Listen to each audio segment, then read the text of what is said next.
చందమామ కథ అమాయకుడు.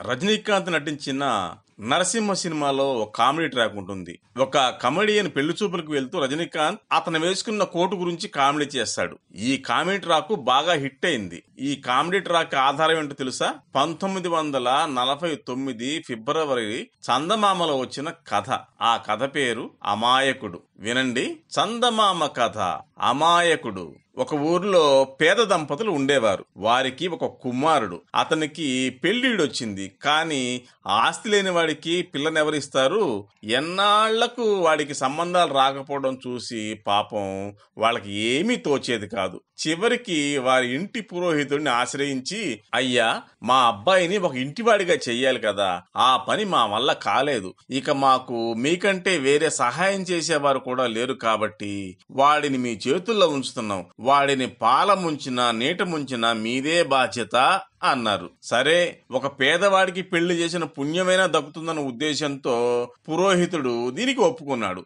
ఆయనకు పరోపకార బుద్ధి ఉంది, మంచితనము ఉంది. కానీ లౌక్యం బొత్తిగా తెలియదు. ఉత్త అమాయకుడు. అలాంటి వాడి వల్ల పెళ్లి సంబంధాలు కుదురుతాయా? ఆనాటి నుంచి మన పురోహితుడు సంబంధాల కోసం తిరుగుతూనే ఉన్నాడు. ఏ ఊరు పోయినా, ఎవరు కనపడినా అబ్బాయి సంబంధం గురించి విచారిస్తూనే ఉన్నాడు.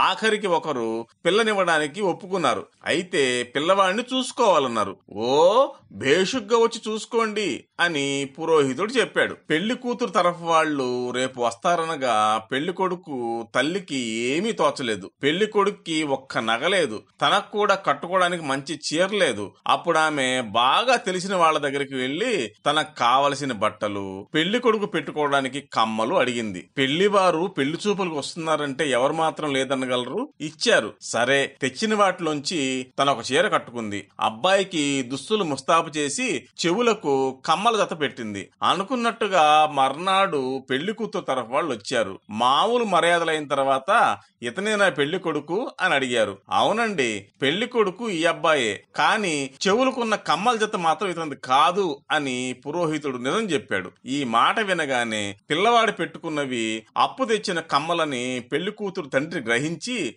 సరే, మా ఇంటి వాళ్ళను కనుక్కొని త్వరలోనే సంగతి కబురు చేస్తామని చెప్పి వెళ్లిపోయాడు. పెళ్లి వారింటి నుంచి ఎన్నాళ్లకు మళ్లీ కబురు రాకపోయేసరికి, ఇదంతా నీ తెలివి తక్కువ, కమ్మల గురించి నువ్వు నిజం చెప్పడం వల్లే సంబంధం తేలిపోయింది అని నలుగురు పురోహితుడిని నిందించారు. తన తప్పు తెలుసుకుని పురోహితుడు కూడా విచారించాడు. కష్టపడి తిరిగి కొద్ది రోజుల కల్లా పురోహితుడు మరొక ఊరు నుంచి ఇంకో సంబంధం తీసుకొచ్చాడు. పూర్వం నిజం చెబితే తంటా వచ్చింది గనక ఈసారి అబద్ధం చెబితే పెళ్లి కుదురుతుందని ఆయన నిశ్చయించుకొని మునుపట్లాగే పెళ్లివారు ప్రశ్నించేసరికి, పెళ్లి కొడుకు ఇతనేనండి, చెవులకున్న కమ్మల జత కూడా ఇతందేనండి అని ఆయన చెప్పాడు. ఈ మాట వినగానే పెళ్లివారికి అసలు రహస్యం తెలిసిపోయింది. సరే, ఏ సంగతి త్వరలో చెబుతాంలేండి అంటూ వాళ్ళు వెళ్లిపోయారు. వారి వద్ద నుంచి కూడా ఎప్పటికీ కబురు రాకపోగా నలుగురు కలిసి మళ్లీ పురోహితుడిని చివాట్లేశారు. వారు చెప్పే వరకు తన మాట తీరు వల్లనే సంబంధం తిరిగిపోయిందని ఆయనకు తెలియనే తెలియదు. ఇదేమి బాగలేదు. కొంచెం లౌక్యం ఉపయోగిస్తే గాని కార్యం సానుకూలం అయ్యేట్టు కనపడదు. ఈసారి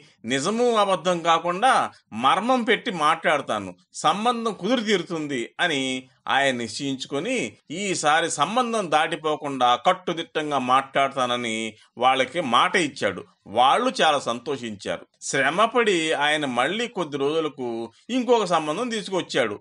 ఏ పెళ్లి వారు వచ్చినా ఇతనేనా పెళ్లి కొడుకు అని ముందుగా అడుగుతూనే ఉన్నారు. ఈ ప్రశ్నకు పురోహితుడు ఈసారి వరుడు ఇతనేనండి, కానీ ఇతని చెవులకున్న కమ్మల జతను గురించి మాత్రం మీరు నన్ను అడగకూడదు, నేను చెప్పనకూడదు అని బదులు చెప్పి, ఈసారి చాలా తెలివిగా మాట్లాడాను, సంబంధం కుదిరినట్టే అని ఆయన మనసులో పొంగిపోతున్నాడు. ఈ జవాబు విన్న పెళ్లివారు ఇదంతా మోసంగా ఉందని గ్రహించి ఇంటి దగ్గర కనుక్కొని కబురు చేస్తామని చెప్పి చల్లగా జారుకున్నారు. మన పురోహితుడి తెలివితేటలు ఇలా పరిణమించినందుకు ఊరి పెద్దలు, పేద దంపతులు కూడా చాలా విచారించి, చాలండి పురోహితులు గారు, మీరు సంబంధాలు తేనవద్దు ఏమీ వద్దు అని ఒక్క నమస్కారం చేసి ఊరుకున్నారు. చందమామ కథ మాయా వీణ. పూర్వం ఒక రాజు ఉండేవాడు. ఆయనకు తన భార్య మీద చాలా ప్రేమ. ఎల్లప్పుడూ ఆమెను సంతోషపెట్టడానికి ప్రయత్నిస్తూ ఉండేవాడు. ఆ రాజు వీణ బాగా వాయించగలడు. అతని వీణపాటకు మోడులు చిగిర్చేవి, లేళ్లు నాగులు వచ్చి నాట్యం చేసేవి. అలాంటి అద్భుతమైన వీణపాటతో ఆయన తన భార్యను ఎప్పుడు సంతోష పెడుతూ ఉండేవాడు. ఒకసారి రాణి చెలికత్తెలతో తోటలో ఆడుకుంటూ ఉండగా ఒక తాచుపాము ఆమెను కరిచింది.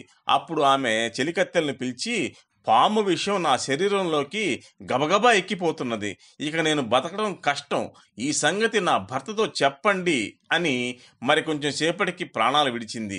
రాజు ఈ సంగతి విని చాలా విచారించాడు. భార్యని బతికించుకోవడానికి చేయగలిగిన ఉపాయాలన్నీ చేసి చూశాడు. కానీ లాభం లేకపోయింది. ఏమైనా సరే నేను నా భార్యను విడిచి ఉండలేను, యమధర్మరాజు వద్దకు వెళ్ళి నా భార్యను అడిగి తెచ్చుకుంటాను అని నిశ్చయించుకుని వీణ పట్టుకుని బయలుదేరాడు. 3 తలలు, 3 నోళ్లు, 6 కన్నులు గల ఒక భయంకరమైన కుక్క దారిలో అతనికి అడ్డు తగిలి మీదకు ఉరకబోయింది. రాజు వీణ తీసి ఆనందంగా పాడేసరికి ఆ కుక్క హాయిగా నిద్రపోయింది.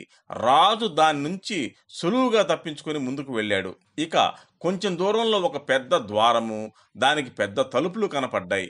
వాటికి తాళం వేసి ఉన్నాయి. మరి రాజు లోపలికి ఎలా వెళ్ళగలడు? ఆయన మళ్ళీ తన వీణ తీసి వాయించాడు. తాళం విడిపోయి తలుపులు తెరుచుకున్నాయి. ఆయన లోపలికి వెళ్ళాడు గాని యమదూతలు అడ్డగించారు. మళ్ళీ ఒకసారి వీణ వాయించేసరికి ఆ దూతలు పరవశులై పడిపోయారు. అప్పుడు రాజు సరాసరి యముడి దగ్గరికి వెళ్ళగా, నువ్విక్కడికి ఎందుకు వచ్చావు, ఎలా రాగలిగావు అని కసిరాడు. రాజు మారు మాట్లాడకుండా వీణ తీసి వాయించాడు. ఆ పాట విని యమధర్మరాజు శాంతించి అతనిని నీకేం కావాలో కోరుకోమన్నాడు. అప్పుడు రాజు నా భార్య కావాలి అంతే అన్నాడు. నీ భార్య నీ వెనకాలే వస్తుంది, తీసుకెళ్ళు. కానీ దోవలో నీవు వెనక్కి తిరిగి చూశావంటే ఆమె మరి నీకు కనపడదు అని యముడు చెప్పాడు. ఆ ప్రకారం ముందు రాజు వెనక రాణి వెళ్తూ ఉన్నారు. కొంత దూరం వెళ్ళేసరికి రాజుకి ఆత్రం ఎక్కువయ్యి వెనక్కి తిరిగి చూశాడు. ఇంకేముంది, మరి రాణి కనపడలేదు. రాజు వెంటనే మళ్ళీ యమధర్మరాజు దగ్గరికి వెళ్ళి వీణ వాయించాడు. ఆయన రాజు పట్టుదలకు మెచ్చుకొని అతని భార్యను అతనికిచ్చి పంపాడు. చూశారా, పట్టుదలతో రాజు ఎటువంటి కష్టకార్యం సాధించాడో. చందమామ కథ. కోడి నిద్ర. అనగనగా ఒక ఊళ్ళో ఒక జమీందారు ఉండేవాడు. ఆయన దగ్గర వెంకయ్య, నరసయ్య అనే 2 పనివాళ్లు ఉండేవాడు. జమీందారు చాలా క్రమశిక్షణ కలిగిన మనిషి. తెల్లవారుజామున కోడి కుయ్యగానే నిద్రలేచేవాడు. తనతో పాటే వెంకయ్యను, నరసయ్యను కూడా లేపి దగ్గరుండి పనులు చేయించేవాడు. బద్ధకస్తులైన వెంకయ్య, నరసయ్యలకు మాత్రం ఈ విషయం అస్సలు నచ్చేది కాదు. లంకంత ఇంట్లో పందిరి మంచం మీద హాయిగా పడుకున్న ఆయనకి అంత పొద్దున్నే మెలకు ఎలా వస్తుందా అని అనుకునేవాళ్ళు ఇద్దరు. కొద్ది రోజులు గమనించాక ఆయన దగ్గర ఉన్న ఒక కోడి పుంజు కూయడం వల్లే ఇలా జరుగుతుందని అనుకున్నారు. అందుకే ఆ కోడిని ఎవరూ చూడకుండా తీసుకెళ్లి చంపేశారు. తర్వాత రోజు కోడి కూయకపోవడంతో జమీందారు ఆలస్యంగా నిద్రలేచాడు. ఆ రోజు వెంకయ్య, నరసయ్యలు పొద్దెక్కిందాకా గుర్రు పెట్టి నిద్రపోయారు. తానిలా ఆలస్యంగా నిద్రలేవడం వల్ల పనులన్నీ ఆలస్యం అవుతున్నాయని, పొలం పనులకు ఇబ్బంది అవుతోందని కంగారు పడ్డ జమీందారు మర్నాటి నుంచి ఎలాగైనా వేకువనే లేవాలని నిర్ణయించుకున్నాడు. త్వరగా లేవాలన్న ఆతృతతో మర్నాడు అర్ధరాత్రి నిద్రలేచాడు. తెల్లవారిపోతుందనుకొని పని వాళ్ళని నిద్రలేపి పొలానికి పంపాడు. అప్పటి నుంచి ఆయనకు ఎప్పుడు మెలకు వస్తే అప్పుడే ఇద్దరిని లేపి పనిలోకి పంపడం మొదలు పెట్టాడు. యజమానిని ఏమీ అనలేని వెంకయ్య, నరసయ్య కోడి బతికి ఉంటే కనీసం రోజు ఒకే సమయానికి నిద్రలేచేవాళ్ళమని, ఇప్పుడు మొదటికే మోసం వచ్చిందని అనుకుంటూ తమ బద్ధకానికి తగిన శాస్తి జరిగిందని బాధపడ్డారు.